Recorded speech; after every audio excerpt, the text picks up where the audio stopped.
Welcome to today's conference, The New Frontier Winning in Finance and Investment in the Age of Artificial Intelligence. We believe that AI is not a substitute for human judgment. It is an amplifier of the human judgment. As a CFA, we know that it is about how we are going to be able to build the trust from our client. In principle, artificial intelligence and machine learning have the potential to significantly enhance the operational efficiency, risk management capabilities, financial inclusion efforts, and customer relationship management practice. In the next years or the next 5 years, you will see the consistent model where the AI will take much more complex cases in your businesses with these 3 different pillars. When you are start the journey on AI, you need to consider these 4 pillars. One is about culture, process, data, security, and compliance. How is AI doing the research for us in real time? Has access to the CRM information, has access to news, social media, using all that information to then supporting our investors. When I was an analyst in 1998, it's very difficult to do. Everything is all over the place. But I think sometimes with data scraping, you can do it quickly also. All what used to take 1 week of data collections, maybe take 1 hour, 2 hours. And so you can do the stress testing a lot easier, even today. But I believe with AI, we can do even beyond that. Yeah. And AI can help us to be a better version of us, doing a better business, and achieving a better result. So the second panel will discuss how AI is transforming finance and investment roles, from automating routine tasks to creating new hybrid careers, along with the technical and soft skills, talent strategies, and ethical regulatory frameworks needed to succeed in the AI era. This panel will be moderated by Ibu Nila Firdausi, CFA, Fixed Income Analyst from PT Manulife Asset Management Indonesia. So Ibu Naila is responsible in reviewing companies and banks for fixed income investment purposes. Started off her career in financial industry as journalist for Bloomberg News Jakarta, covering Indonesia's financial markets, corporations, and politics for 9 years. She joined PT Manulife Asset Management Indonesia in February 2010.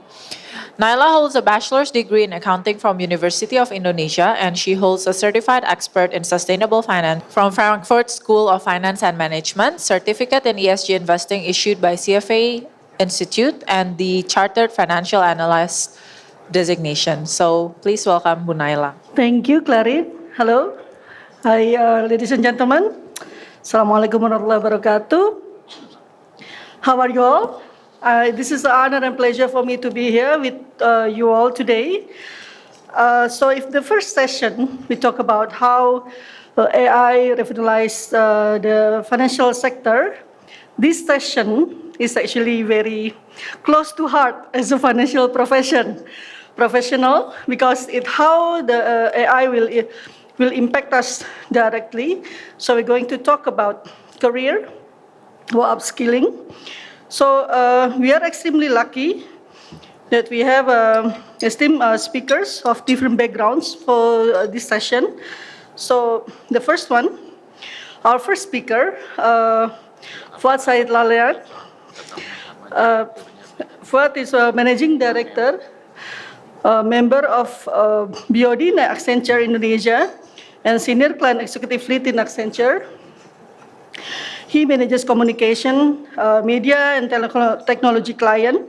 Previously also client lead for energy practices and resources operating group lead in Indonesia. With more than 23 years working experience, he focuses on transformation agenda across clients using data, AI, and digital across functions in finance, human capital, supply chains, customers, sales, and marketing in various industries. Fuad, please. Applause.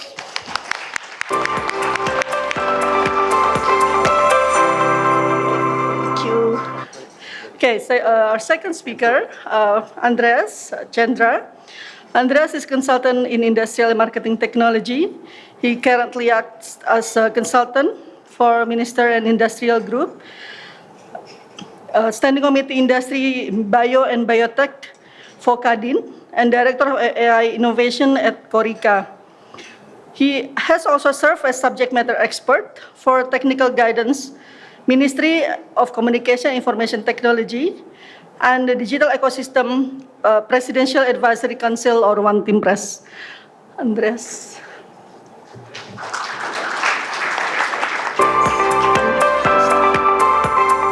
And last but not least, our CFA board member, our third speaker, Ivy, coming from Accenture and then from the organization. Now we're going to hear from the user of the talent, which is from bank management. So our third speaker, Melissa Indrawati, is currently the CFO of Superbank.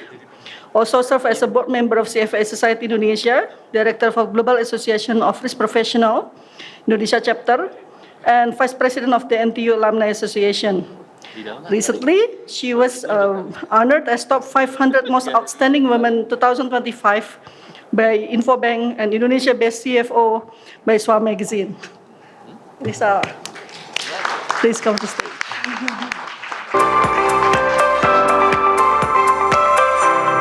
As a financial professional, I'm so excited to hear from these three panelists. So now let us first listen to what Fuad already prepared and give insights.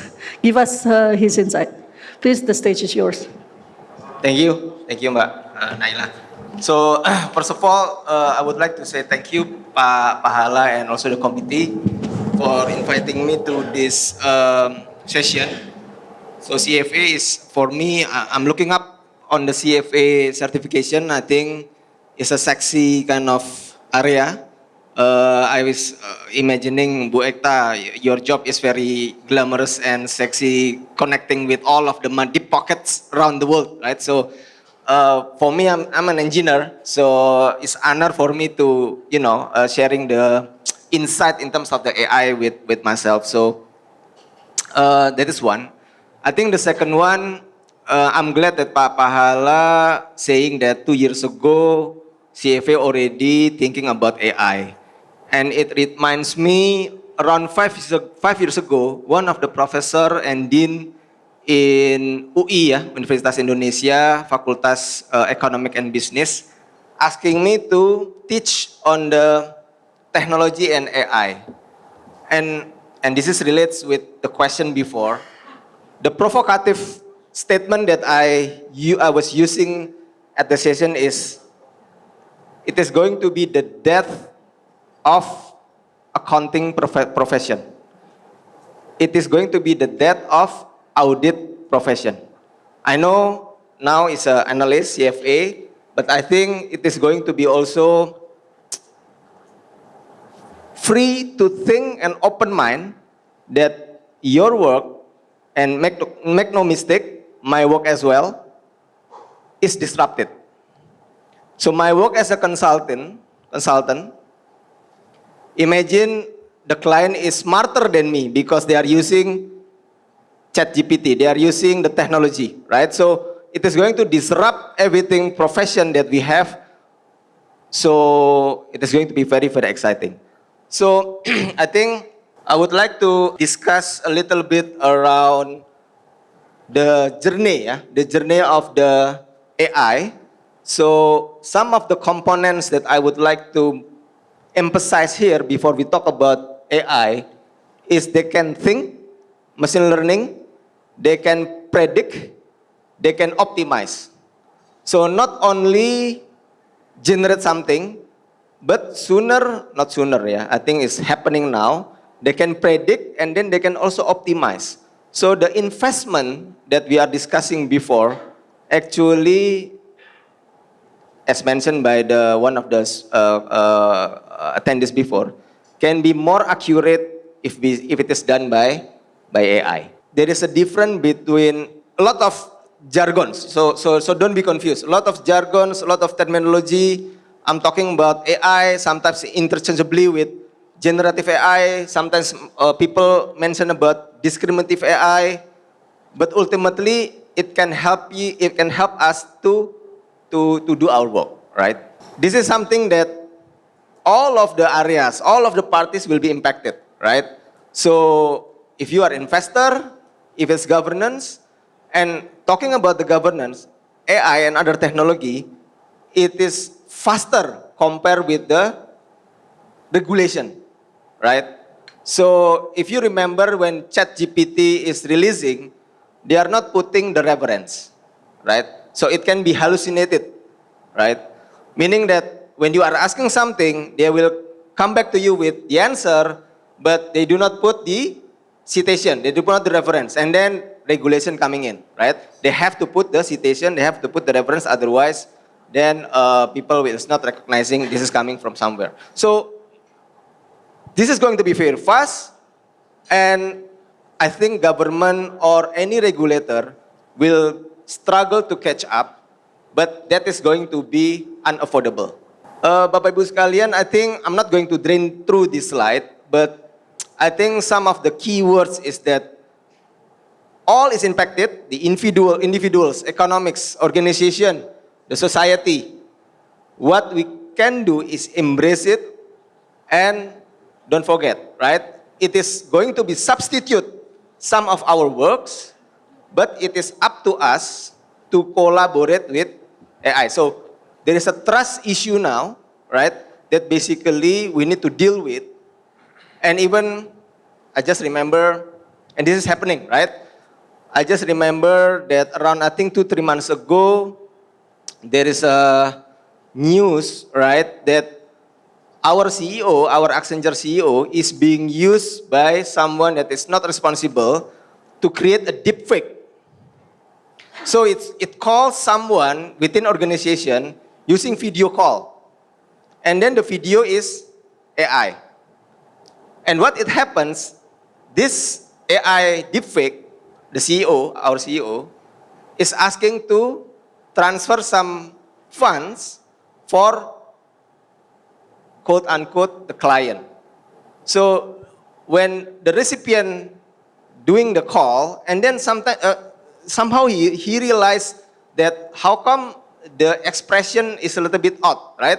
So it's very, very kind of real, the face of the CEO, the sound of the CEO, right? But the sometimes the gesture is not like a normal. So it's not like a, you know, a perfect kind of what do you call it, the gesture. And then the second one, it's very strange that a CEO asking something to be transferred or fund to be transferred, right? So he said that, okay, wait a minute, let me check or double check. And actually, yes, that is something that is kind of deep fake, and it happens, right? So be careful. I think I'm thinking that perhaps in the next 1-2 months there will be a perfect kind of deep fake, not only the one that is kind of, you know, a bit robotic, but it's very, very fluid, very, very natural. So it is going to be very, very interesting. Nah, Bapak Ibu sekalian, I think this is something that we discussed before in the previous session, right?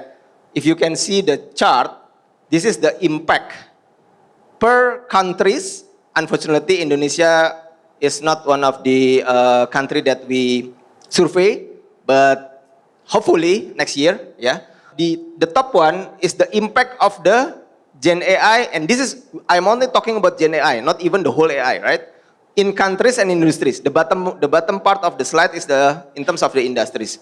You can see in the industry, yeah, capital markets is the biggest area that is impacted by generative AI.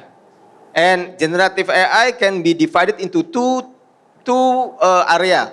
One is autonomous. The second one is augmentation. The difference is that the automation, right? The automation is kind of helping you to automate, just like what Pak Joshua saying before, right? About creating the report, analysis. But there is also the augmentation one, that is basically doing the analysis itself. I would like to talk, and this is to some extent discussed by Pak Panji from Microsoft before. Now we are entering the era of agentic AI. Right? It's not only Gen AI, where it creates or generates something, but it's agentic one. What is the difference? It uses algorithms uses data, decision-making capabilities, and it operates autonomously. So the way it does is that there's a couple of group, right? Panji mentioned about the movie, what they call it, Despicable or Minions, right? There is a part of group, there's a one, it calls Agent AI Orchestrator. And then the second layer is the super agent. And then there are lots of agent AI that is doing their job. So this can be work or can be thinking just like a team work or group in an organization. So you imagine a bunch of analysts, a group of analysts can be to some extent replaced by this whole agentic AI. This is the difference, Bapak Ibu sekalian. So Gen AI use models, whereby agentic AI use agents.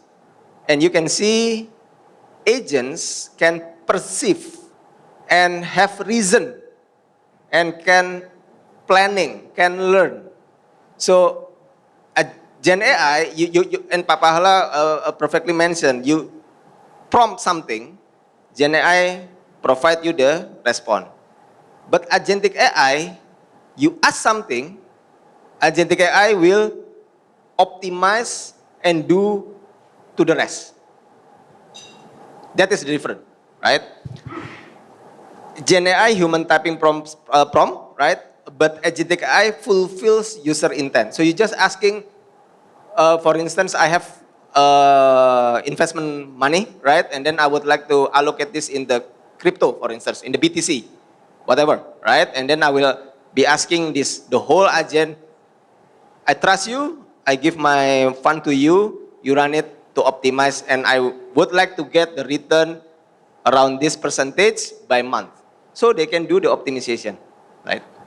It will be continuous workflow, and scarier part is that they will be reinventing the processes or function.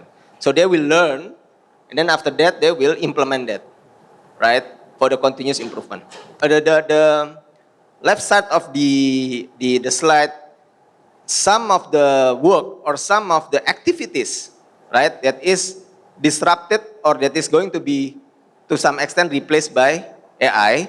And this is not only for analysts or financial analysts, right? But I'm taking, I'm taking this sample from the end-to-end typical finance value chain, right? So starting with planning, doing the transaction, doing the account management, controlling, compliance, report, analyze, and then advise. The purple one is something that is done by people, by us. The gray one in the bottom is something that can be done by AI. So today, the top one, almost everything done by people, right?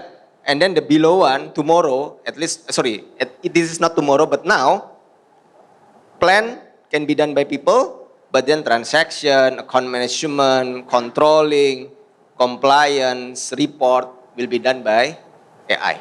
This is the value, right? And this is something that is done and kind of justified by some of the companies, right? In my organization as well, in Accenture, the impact is already kicking, right? So some of the back office or administrative stuff is released to the AI.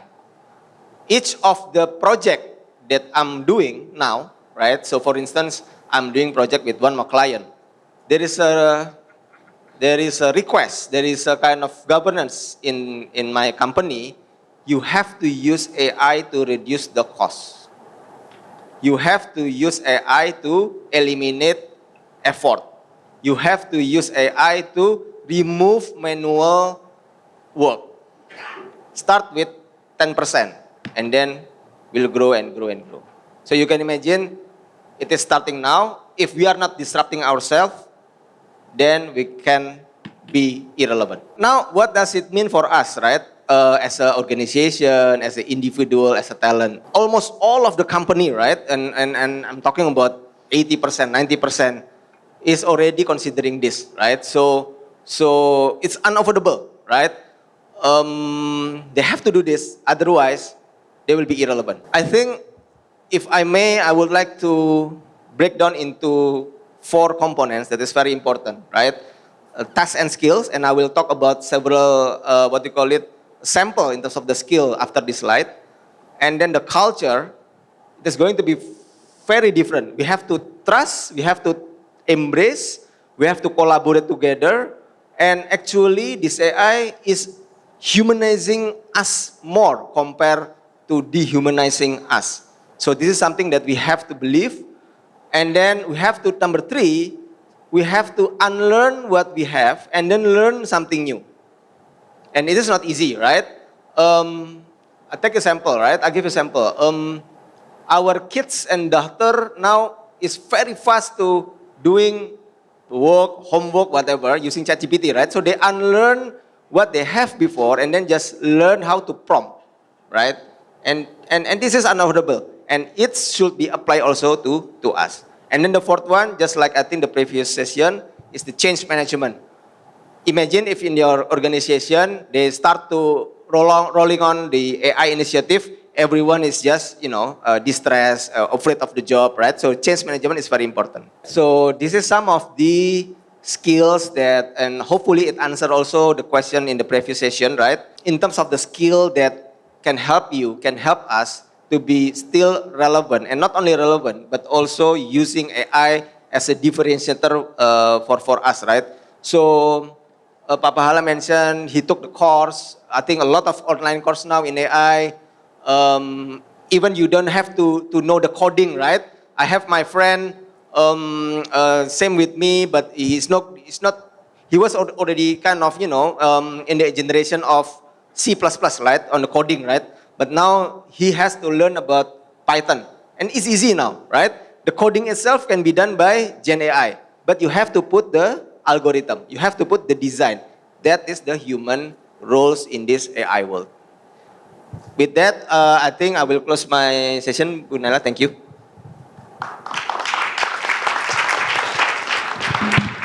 Thank you, Pak Fuad. So now, as a financial professional, I would like to hear the views from Andreas. There was question about sandboxing, about regulation, about ethics. So please, the stage is yours. All right. Thank you so much, Naila. Great presentation. I'd like to show my sincere gratitude to Pak Pahala Mansuri and also team from CFA Society. But before I begin, usually we start with pantun. So it will be just 2 lines, but please say the biggest cakep, okay? Naik gunung pakai hati. Cakep. Terbaik dan selalu untung untuk CFA Society. From the previous presentation, Pak Fuad has mentioned about how CFA Society finance has been a driven sectors as well with the sexy industry with AI. So same thing with finance and AI, it's a very agnostic sectors where it's ranging from horizontal sectors and also vertical sectors. So allow me to introduce myself. My name is Andreas Chandra. Prior to this, I was a consultant for BHP Billiton, one of the largest and biggest mining sectors. And then I did business in UV lamps, slime, and then I did follow one of the director from Adaro. So he was the CFO of Adaro. Currently, I'm helping more than 10 governments right now. But right now, I'm more involved with Ministry of Tourism in helping the AI landscape. So what happened on the slide was, it was my data, but it was kind of short on time. So what I did is I used AI.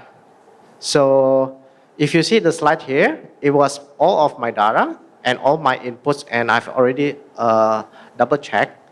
But I need the graph being made instantly. So I use AI to distinguish these diagrams. So I always mention that, hey, I use AI for this kind of case and such. So what happened was AI has this kind of holy grails. We call it faster, better, cheaper. So what happened was, usually in AI, we just need 2 out of 3. Is it faster? Is it better? Or is it cheaper? But as fellow Indonesian, I love something that's free. And I always choose AI that's cheaper to free. So what happened was some AI took my data. So this is what have been resulting in AI adoption and AI infrastructure. One of the most growing sectors right now is actually in infrastructure. Why? In infrastructure, we no longer say data is the new oil. We now say data is the new oxygen. Sometimes our data was used and they understand more than I understand myself.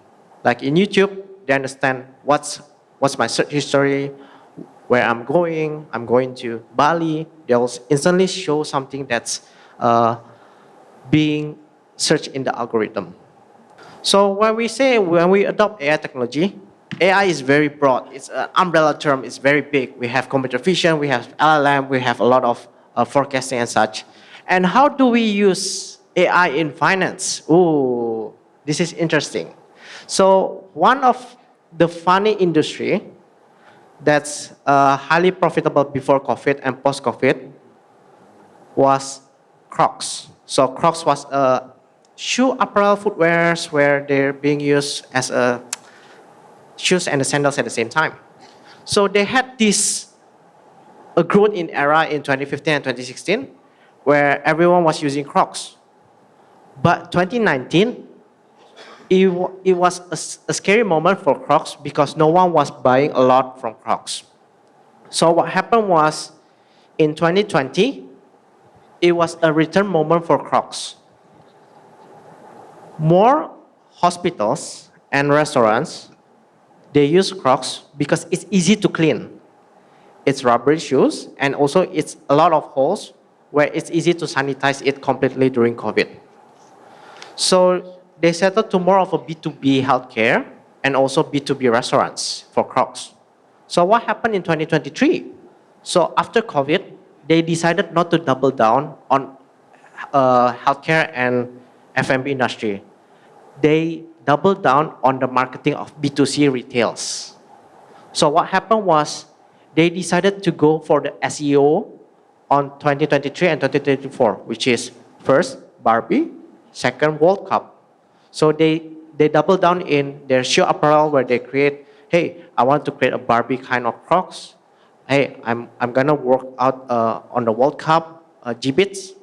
So that's how they utilize AI to leverage their growth.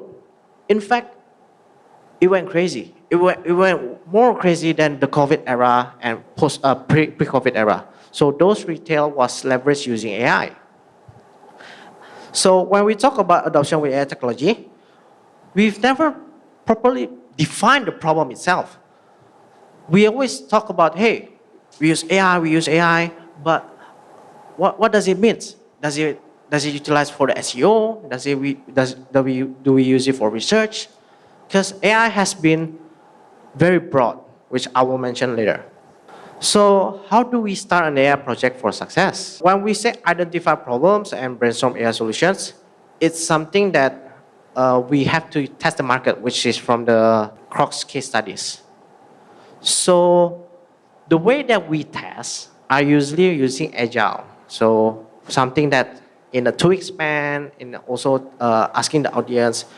But the problem is always the budget. So the budget is something that's never been feasible. So Crocs went crazy on marketing. They paid a lot more for the influencer. So, but the way that they discuss, AI has 2 terms, which is 0 to 1 and 1 to N. So 0 to 1 is something that, hey, we want to research R&D, and 1 to N is basically, can this be scalable in 1 to million, 1 to 10 million and such? So in fact, they did double down on the multiple 1 to N and it went crazy. So when we talk about AI capabilities, we've been in an agentic era, which is Pak has mentioned. So where AI has grown to have a lot of umbrella terms, we used to define AI previously in Indonesia. So in Indonesia, we have 6,000 earthquakes annually.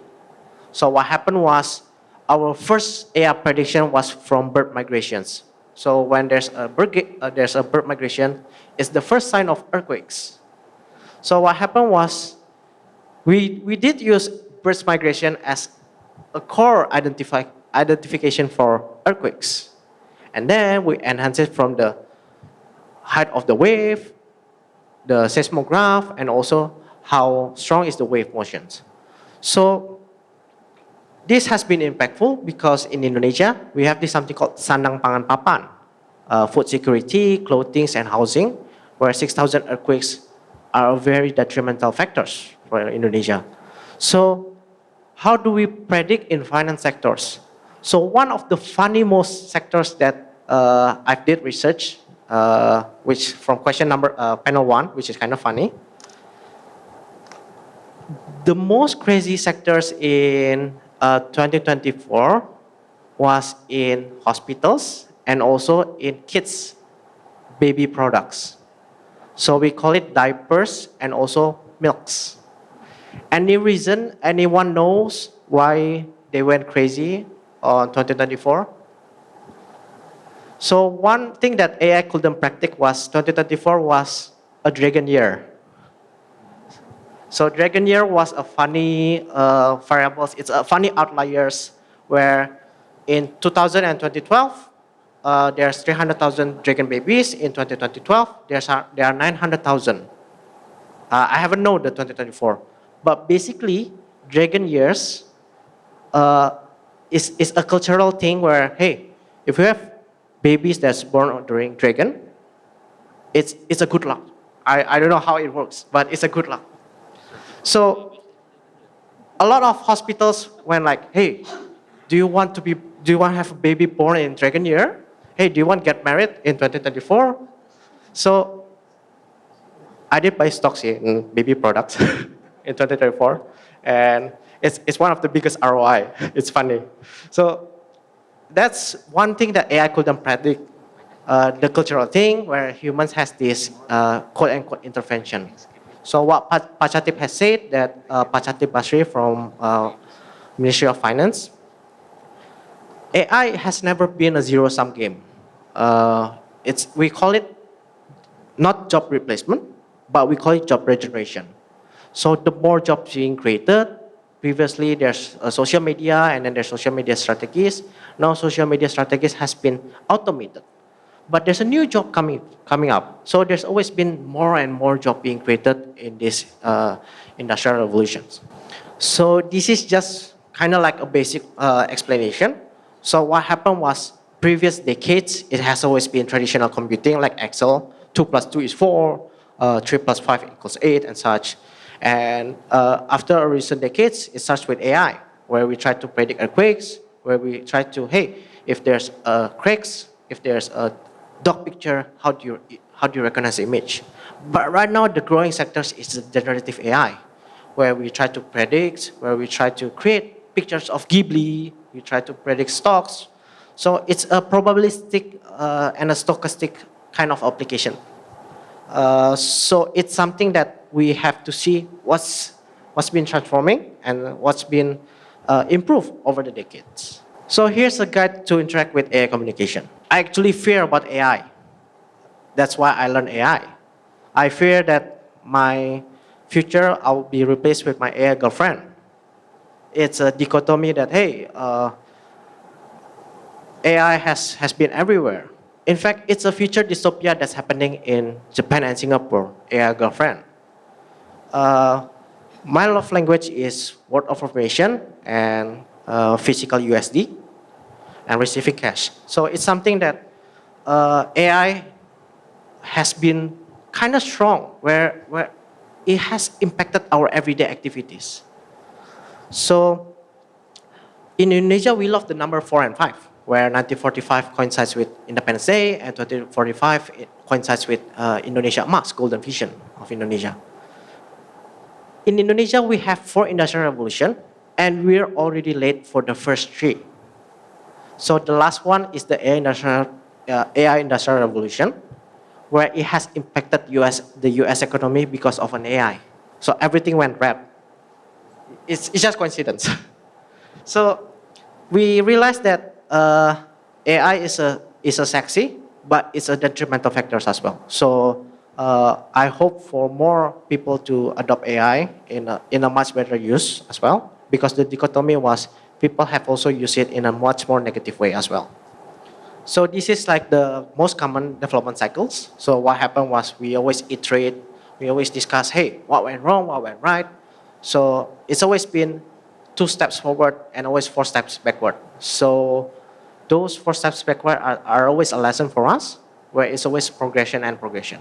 So same thing what happened was in AI industry, there's always been 7 research paper every day.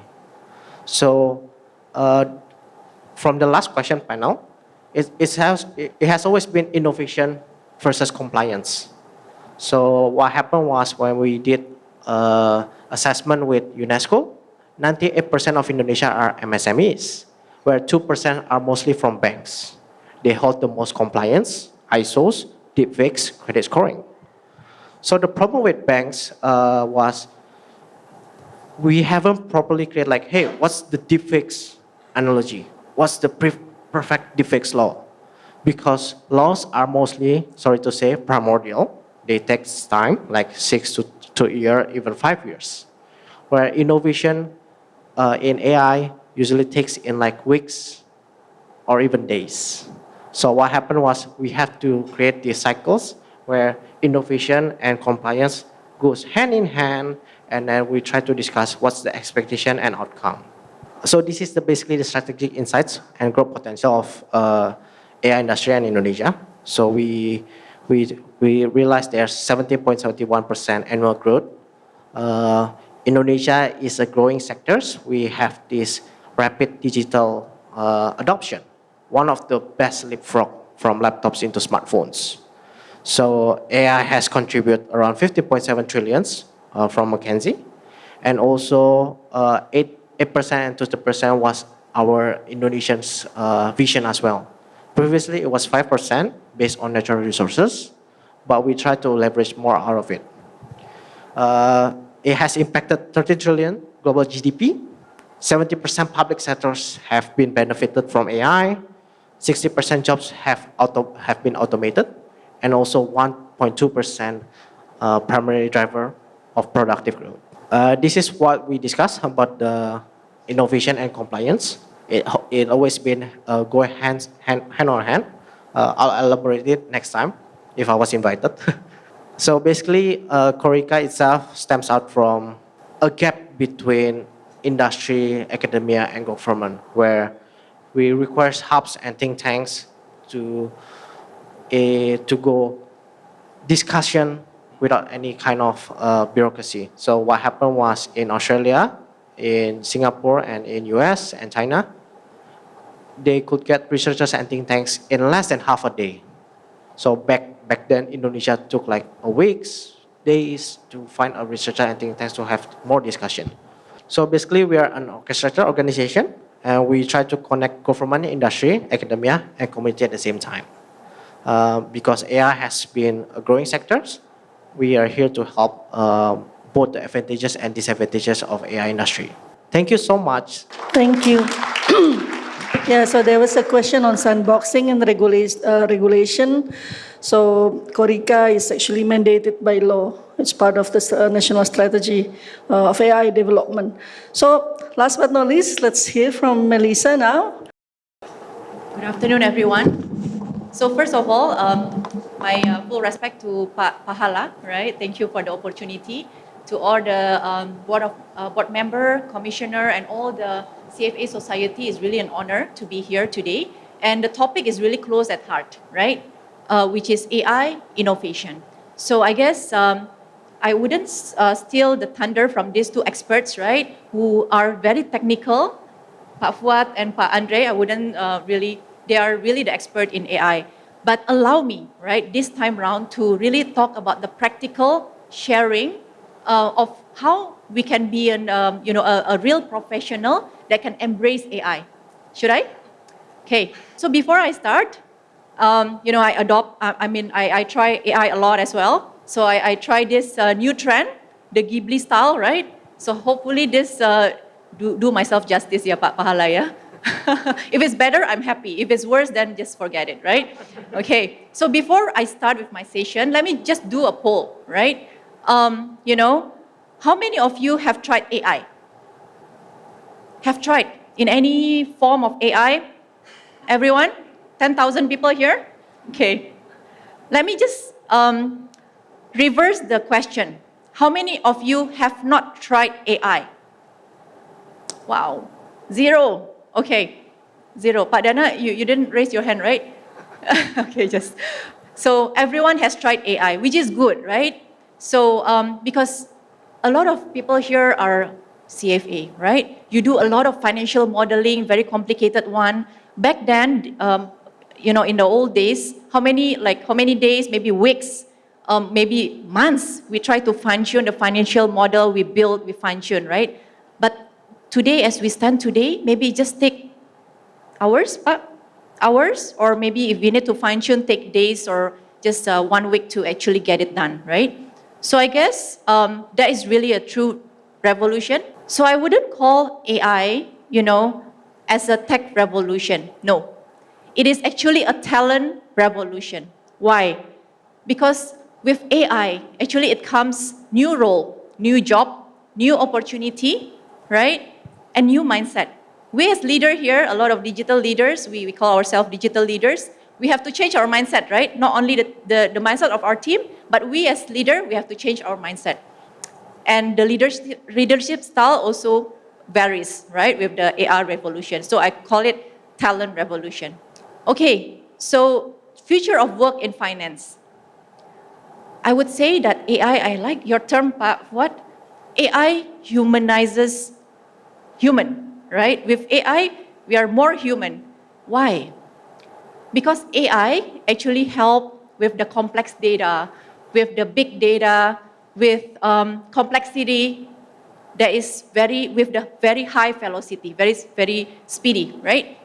And human, because we have more time, more resources, we can actually do more contextual work.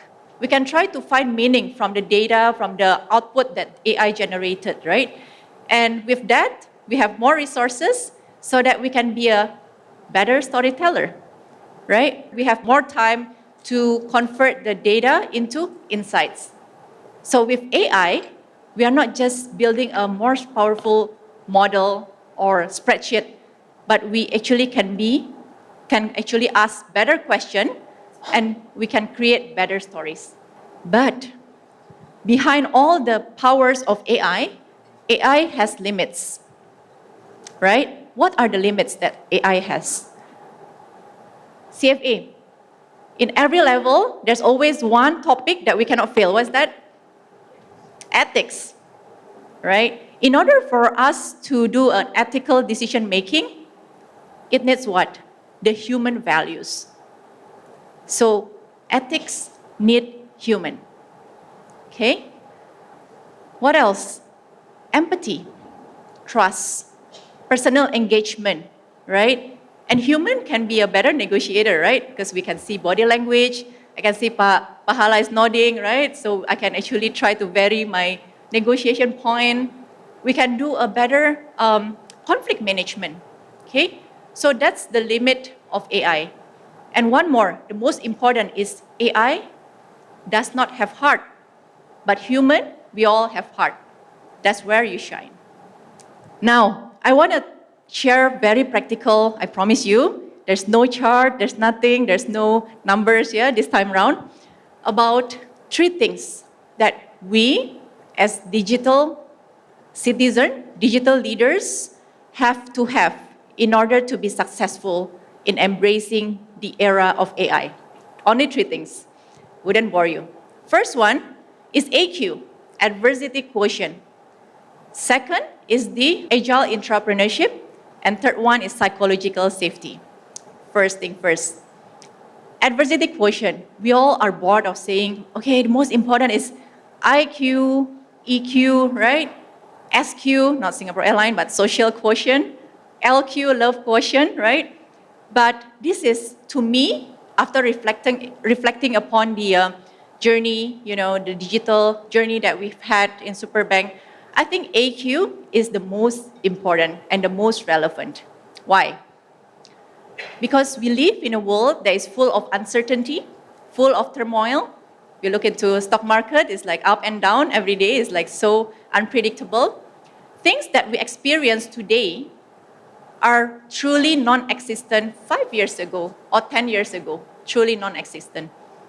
So AQ is really the ability of every one of us here to look at challenges or adversity as opportunities, to turn crisis into winning opportunities, right? So someone with a high AQ is someone who really can not only survive, but thrive in the face of challenges.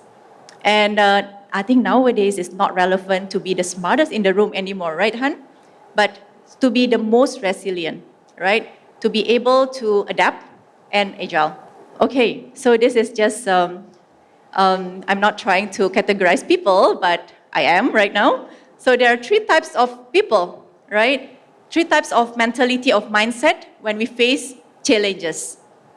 Abandoner, someone who look at the problem and just, oh, this is not my problem, this is your problem, and run away. That's an abandoner, escape from the problem. The second one, which is slightly better, is camper, okay? Camper is when someone looks at the challenges or problem, someone is motivated to solve the problem, but after the problem is solved, the camper actually, what? Set up the camping site, relax, contented. Okay, I've done that, finish, right? And not going anymore further. But to me, the most resilient, someone with the high AQ, is called climber, because that person looks at the challenges, especially now digital age, right? We have to embrace AI, a lot of uncertainty, we don't know how to start, we don't know what are the use cases that we need to start with. Look into that as opportunities, right? And climber actually is not really satisfied with conquering just one peak of the mountain. Climber will find another mountain to really conquer. I hope every one of you here, belong to the climber, and we have to embrace continuous learning, yeah, so that we can truly embrace the digital age right now. Okay. What is this? A piece of paper.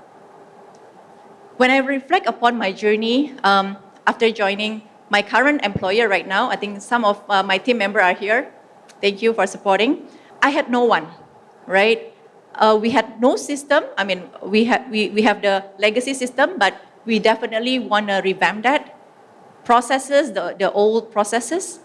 So at that time, what was inside my mind was really to hire people, the best people, the best talent in the market. And you know what? Among all the interview questions that I've asked, there's one thing that's still lingering on me. This one interview question that I asked is, hey candidate, if you're given a piece of paper in front of you, what you gonna do on your first day when you join the company? What you gonna do? What you gonna achieve, right? In the next 90 days or 1 year after you join. Because that blank piece of paper is blank. No writing, no drawing. And it's really up to the person to set something, right? To start something and make it happen, execute. So I feel that question really embraces or reflects AQ, right? Because what we need right now during this era of AI is high AQ. So done with the first trait. Second trait is the agile intrapreneurship. Yes, with I, not with E, right? There's no typo, I promise you, it's I. So what's the difference? Intrapreneurship is really making lots of entrepreneurs within the context of the company. And that means that we have to build, you talk about culture, you also slightly touch on that. That means that we have to create a culture, a learning spirit, so that people inside our company, they are daring enough to experiment, make mistake, pivot, and learn from it, right? And I feel that if intrapreneurship is combined with agility, that will be so powerful. That will be really the future of work that we are dreaming of. Okay, cliche question, right? How do we make sure that we have lots of entrepreneurs in our company? What is the best job in the world? To me, the best job in the world is really when we are so passionate about in what we are doing, right? When we feel like every day we don't feel like working, but we are working, yeah? And that really comes from the fact that we feel that we own the company. That comes to the term of founders. We have to make sure that our people, our team, has the founders mentality. Because when you really feel that you own the business that we are currently in, we are so invested in it. We want to execute, we want to make it happen no matter how difficult, how challenging it is, right? So founders mentality is really something that I feel will differentiate our company against others, right? In really embracing something new. Now, talking about agility, entrepreneurship, AQ, but sometimes we forget something. Sometimes leaders have blind spot, right? After so long, like leading a company, then sometimes we forgot that our people actually needs to be given psychological safety. And what is that? The right analogy to explain psychological safety is penguin. Who doesn't like penguin? It's cute, right? My kids love it, and I love it too, right? When penguins are hungry, they want to hunt fish. They want to eat, right? Just like us. So they waddle to the edge of the iceberg, but they don't jump in yet. They wait for a very long time. Waiting for what? They squeeze from behind, waiting for an unlucky penguin to fall. Because they're really scared that down there is what? There's seal or any animal down there, right, that can eat them. So once there's an unlucky penguin actually go dive in, everyone doesn't follow. Everyone actually wait for two things. There are two possibilities, right? Number one, if that penguin actually comes back, meaning that it's safe, everyone will follow. But second chance is really the penguin doesn't go back and okay, goodbye, find another place. Why I tell this story? It's not just for fun. This is a true reflection of the corporate world. If something is successful, if a project is successful, everyone will raise hand. Oh, that's my job, right? But if the project somehow fails, everyone will put it deep under the rug and run away. So we, as the digital leader here, we have to really break that pattern, right? Otherwise, innovation will not happen at all. We have to really break that pattern and provide psychological safety to make sure that our people feel safe, simply feel safe. Safe for what? Raise their hands, acknowledge that they make mistake, acknowledge that they don't understand something, or maybe saying that, oh, I have problem at home that really affects my performance in the office. Or maybe just raise hands, I have bold ideas. There's no ideas that is too small, right? So with providing that psychological safety, I feel innovation will thrive and remarkable things will happen. All right, so I want to end this short, simple, practical sharing with my own quote that I created about digital leadership. Because a lot of people are here are leaders and future leaders, right? So next slide is actually something I created, which really truly reflects my belief that digital leadership, especially during this age, is about sharing our deep conviction to inspire others, everyone around us, to dream big, make a difference, and unite to win as one. Thank you very much. Thank you, Melissa. And so we have listened to the insights. Now I open the floor for questions. So thank you so very much for the panelists for a wonderful presentation. In the first panel, I get insight that I need to leverage specific AI that related to my scope of work. So that leads me into two questions that I would like to ask to Ms. Melissa and Mr. Andreas. The first one for Ms. Melissa. From your experience or perspective, what skill or mindset that differentiate between people that efficiently leveraging AI and the one that get left behind, because I really love your categorize about the abandoned, camper, and climbers, about about the resilience, but I'm still not very sure that I use a lot of AI, but probably I'm the one who not leverage it efficiently, or I'm the one who still get left behind. From your perspective, what differentiate between people that efficiently leveraging AI and the one who doesn't? And for Mr. Andreas, from your experience, I would like to know what skill that's still more relevant or even more crucial in the advance of AI. I get a lot of insight from you about the beneficial of AI, or some job that get disrupt probably, or we still need to upgrade or upskill. But I would like to know from your perspective, what skill that even more crucial in the advance of AI. Thank you very much. Thank you for the question. It's a very good question. I guess I would like to divide the answer into two, right?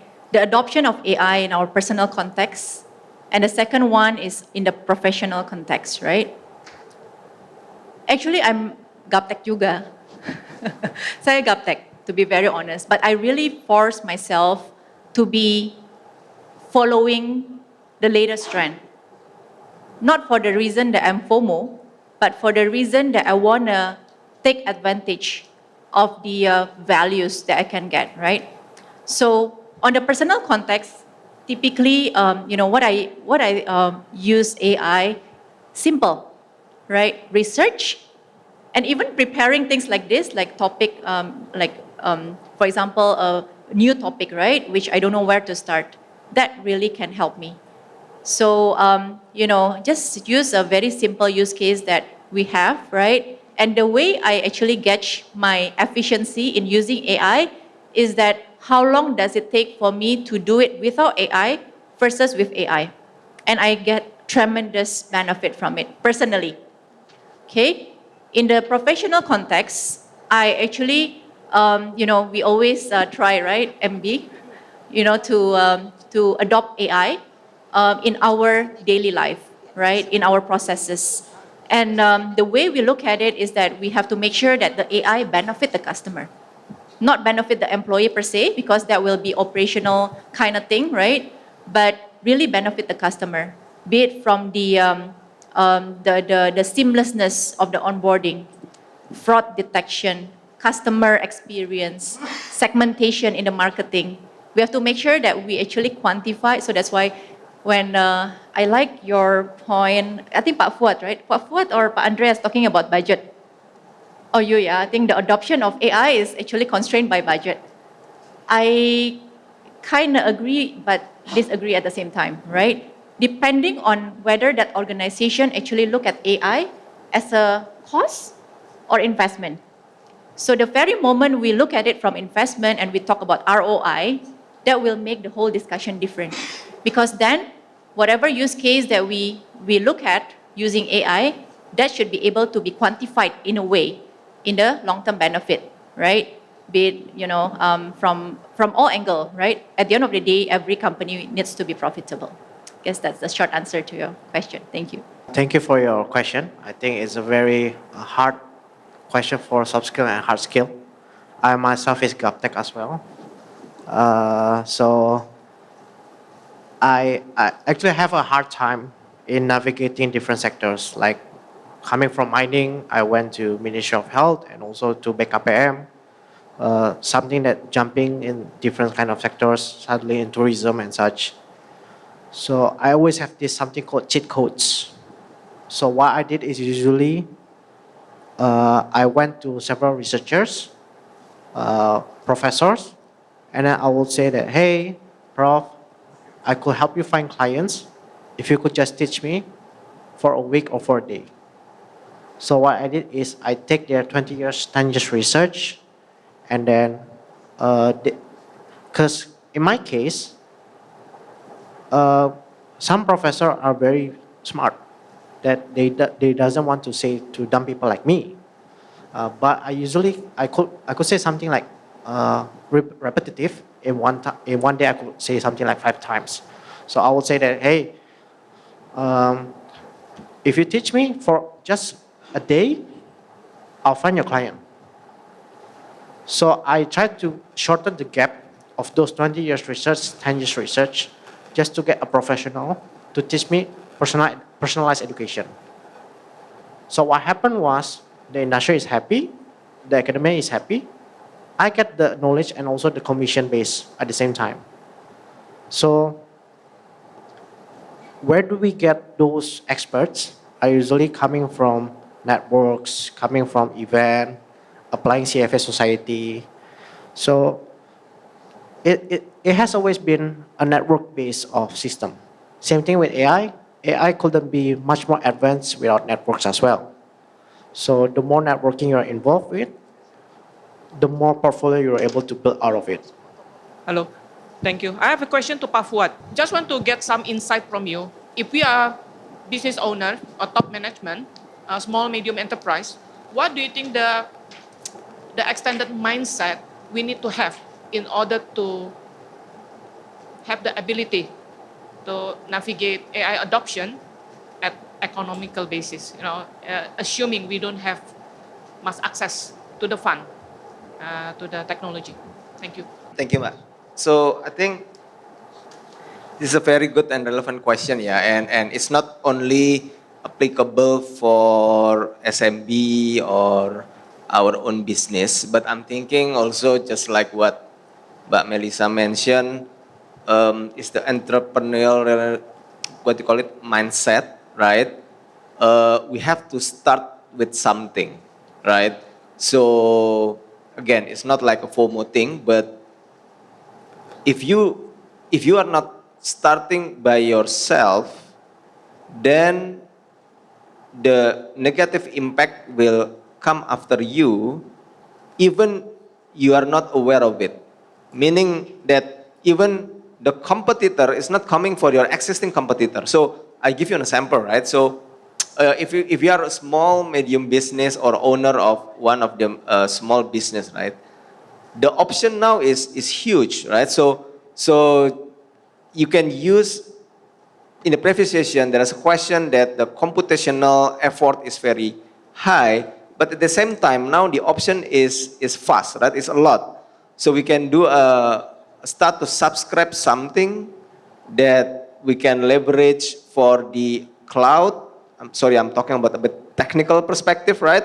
So if you are own small, medium business, start with something coming from your problem, and then start small first. And if you look at the option, you can start with, subscription with a small kind of AI provider, cloud, talking about GPU, whatever, right? With a use case that you define with your team. And when you define the use case, you discuss it with your customer, you discuss it with your clients. They know what exactly the issue is, right? So, and then start to scaling up when the value is, realized. And again, don't be afraid to make mistake. It's part of the, the learning process, right? But risk is calculated, of course. But again, if you are not start something now, you will get disrupted with another party that not even you consider as a competitor. Okay, my name is Kent. I'm from Mulia Industry. I have a question for Pak Fuad. It's regarding about the agency AI. Sorry, can sorry, you Pak, turn on the agak kenceng, Pak. microphone first, please? Cannot Hello, hear you. Can you hear me? Now better. Okay, my name is Ken. I'm from Mulia Industri. I have a question for Pak Fuad. It's regarding about the agency AI. Okay, for the Gen AI, you build the models, but for the agency, you build the agents, or the agent is already there. Is it the tools or something that we can use, or we have to build it? That's the question. Yeah. Thank you. Okay. Sorry, Pak. But hopefully I understand your question correctly, yeah. But let me try to address this. So the question is the difference between Gen AI and agentic AI, Pak? That's correct. It's about the agents. How do you build the agents? Is it the tools that are ready for the market, or you have to build it, or how? Thank you. Okay. Sip. Thank you, Pak. So good question, Pak. let me answer this by, sorry, I think your question is going to be applicable for all of us, right? So how to build this, and I imagine you are part of the ini apa, corporate, right? Or you can be also applicable for your business, right? So several things, right? Gen AI now is what you call it, widely available, right? You can use it. Agentic AI is a bit different, meaning that you have to use the technology stack that is available in the market, whereby there's a machine learning, thereby there is also models or LLM, sorry ya, with the technical knowledge, sorry, technical terminology, LLM data model, and then you have also to build this kind of what you call it, provide the learning or provide the what you call it, the intention that you would like to build for the agentic AI. At this moment, let me check ya Pak, but I think there are a couple of principles that already provide the kind of what you call it, the agentic AI platform, right? And it's not expensive, right? At least for the first, second use case. And I think later we can discuss also with Mas Andreas, right? I think the Korika or the association that Mas Andreas is involved is also having a lot of partnership, Pak, that can help you. But the thing that you have to start or you can think first is the use case first, Pak. So what is the issue that you would like to solve? And then you try to design this overall kind of structure. So you can imagine there should be, you break down the issue with each of the granular tasks first. So let's say, sorry ya, customer experience. Customer experience very very fast, very wide kan Pak. You have to what you call it, breakdown. Okay, when customer experience, there is a moment that customer deal with the agent, and then there is an order, for instance, and then there is a supporting, and then there's a monitoring, blah blah blah, right? So you break it down, and then after that you put what is the issue there, and then what is the task of each of the what you call it, component, and then later you build this or you bring this into the whole agentic AI platform. My question to Melissa, this is some represent question for the financial analyst or investment professional. CFA Society identify a T-shaped skill to improve our profession. So general knowledge and expertise. Do you think AI change it? And the question more specific, how AI can change the perspective of the T-shaped skill that needed by us, especially the younger generation? So I guess the answer is yes and no, right? I feel that AI by itself is a technical skill, right? Be it Python or whatever programming language that we need to acquire in order to be the technical expert in it. But beyond all this, I feel that being technical alone or specialized alone is not enough. We should have a bird's eye view to understand the total process that we are dealing with in order to, as what just now mentioned, first of all, we have to understand the problem that we need to solve. In order to understand the problem, we have to understand the end-to-end process, what's really happening around us, what's the functionality or capability that we have, right, in order to really pinpoint that problem. So to your question, I guess it's a very wonderful question. I guess, we have to really be a generalist to make sure that we can pinpoint the right problem. Otherwise, we are just like, it's a form over substance, right? If we are actually solving problem that is not relevant. But at the end of the day, we need a technical skill as well, so that the AI, deep inside, we have the technical capabilities to deliver. So it's really a total combination of the blend, perfect marriage between the two. Yeah, thanks. Thank you, Melissa. Let me ask the final questions to all the three panelists.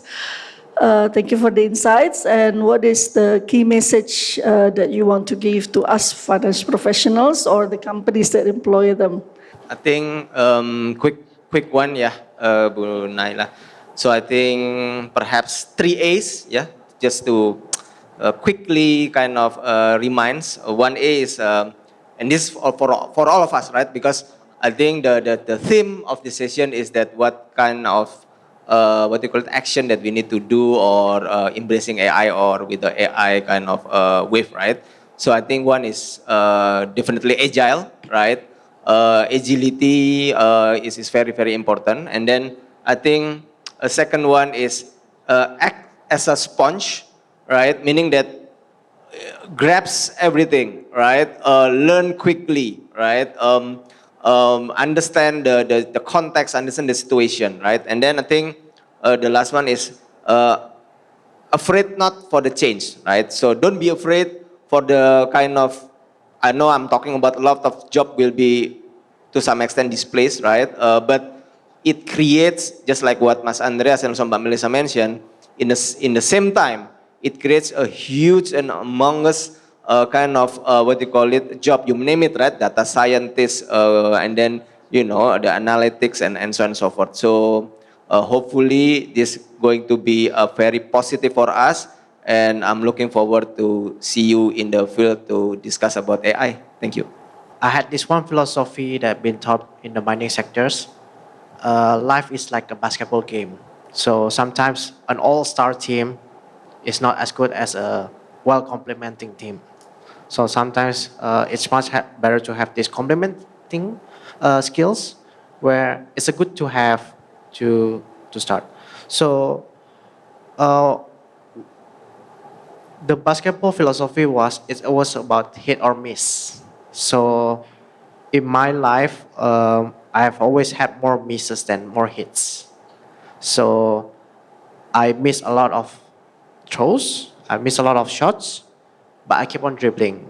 So same thing when one time it hits a really good form, 3 pointers and such, you got a good score, you keep on dribbling. So life keeps on going on. It's not a race, but where you keep on practicing, where you keep on dribbling and such. But behind those philosophy are no matter where you throw it, it has always to be on your target, on the hoops. So if you keep on just throwing blindlessly, life will not happen in a really easy mode. So just keep on dribbling, shoot a lot. You're gonna miss a lot, but sometimes the big game, the big moment is the moment where you got a big hits. So keep on scoring, keep on throwing, and keep on playing in a different team, playing in different scenarios. That's how you grow. Okay, so I need to pivot because these two gentlemen come with a lot of philosophy, with Pak Fuad with AAA, right? Pak Andreas with philosophy of basketball. So I need to come with something, right? Okay, my key takeaway is 3S, right? Stay curious, stay adaptable, stay human. Why stay curious? Because change is the only constant, right? That's suatu keniscayaan. So we have to stay curious, upgrade ourselves continuously. Those people who haven't taken further certification by CFA, there are good ones like the sustainable financing, right? And a number of other interesting ones. Stay curious. Stay adaptable. Of course, we have to be agile because there are lots of uncertainties these days, and we have to be like sponge so that we can learn from the changes and take the challenges as opportunity. And stay human because AI actually, you know, as I learned today, humanizes us even more. I think that's the key takeaway from me. Thank you. Thank you, Pak Fuad, Mas Andreas, dan Bu Melissa. With that, we're concluding the session. So hopefully this session has been insightful for you and been beneficial to all of us. With that, I'm handing it back to Clarin.